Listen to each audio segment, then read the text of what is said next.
We have already derived the Lorentz transformations, and one of the two equations is the t bar,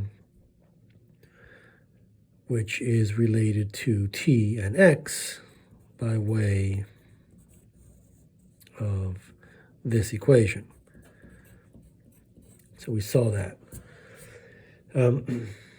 Let's think about differences in t-bar time. So let's say we have two events, and we want to evaluate the difference between t2 bar and t1 bar.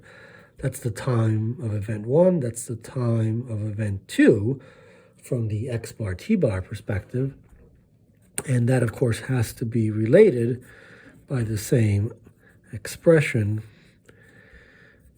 as t2 minus t1 minus the relative speed of the two frames, v times the coordinate x2 minus the coordinate x1.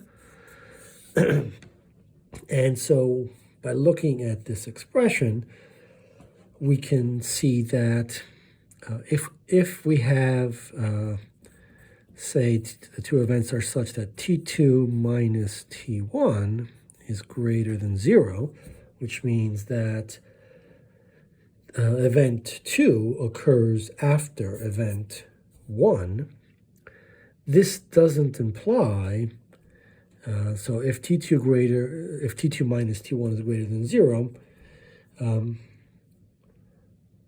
not, let's say, necessarily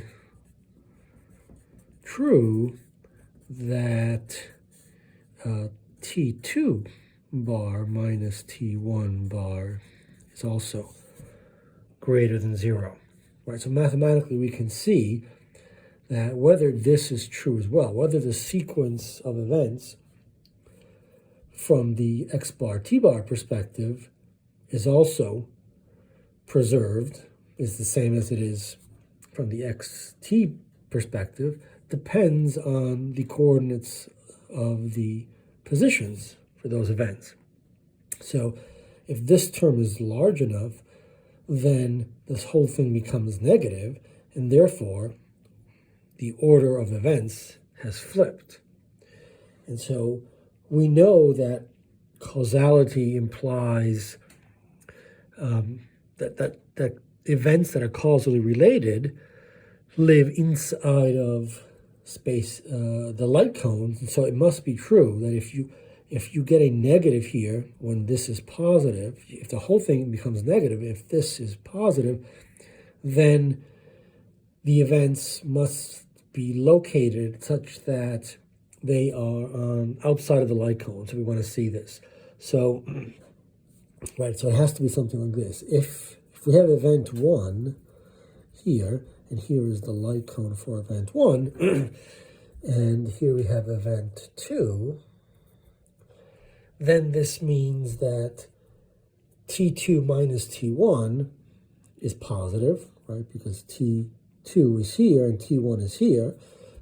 But it also must be true that t bar 2 minus t2 bar minus t1 bar must also be positive. If that's the relationship on the space-time diagram between these two events. In other words, 2 is within the light cone of event 1. And the only way we can get event 1 to have t2 minus t1 to be positive is for, of course, event 2 to be above a horizontal line that looks like this, but outside of the light cone. So something like that.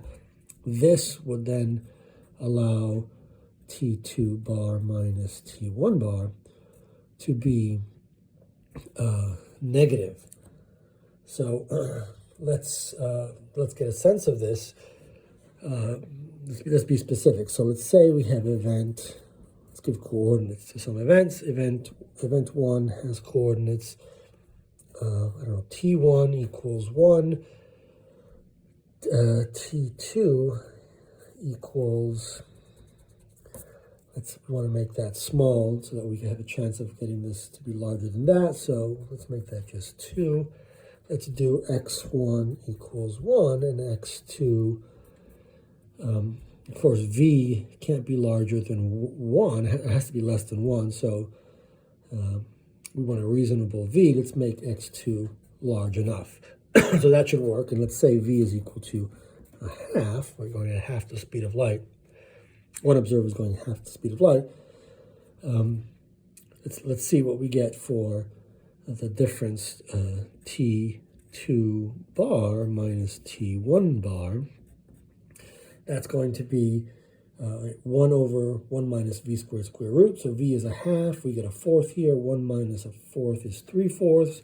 So we have the square root of 3 on the bottom, and we get a square root of 4 on the top, which is 2. Not that this makes a difference to the sign. It just determines the overall magnitude. The sign will come from here. We have t2 minus t1. All right, that's just 2 minus 1. And then we have minus 1/2 for v. And then x2 minus x1 is 5 minus 1. And so we get 2 over root 3 times, this is 1 minus, this is a half times 5 minus 1 is 4. And so we have, let's just be precise here, 2 root 3 times 1 minus 2. So we get a minus 1 here. And so indeed, we flip the sign, we get minus 2 over root 3. And so if we draw these events on the space-time diagram, we draw the light cone for event 1, it must be true that event 2 is above the horizontal line because we made t2 2, but it also must be true that it must be on the other side of the light cone. So let's show that. So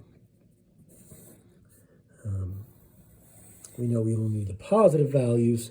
So here is 0. Let's do 1, 2, 3, 4, and 5 for the x. And time, we just need 1 and 2. So let's do 1, 2, and this 3. So 1, 2, 3 for time. And event 1 is located at x1 equals 1. So that's here. And t1 equals 1. So event 1 is right here. This is event 1. And so let's draw a light cone for event 1. Right, so we have to go at 45 degrees, which means the slope is 1. So we're going to go 1 this way and 1 that way. So we will be here. And so here is the light cone for event 1. This way, same. So I'm going to go through here. I'm going to produce a light cone like that. And so we better find that event 2 is outside of this light cone. And so let me, with red, plot event 2 and show that. So event 2 has spatial coordinate x2 equal to 5. So this is 1, 2, 3, 4, 5 right here. And we have t time for event 2 to be 2. So that's here. And indeed, we are nicely outside of the light cone. And so events 1 and 2 are causally disconnected.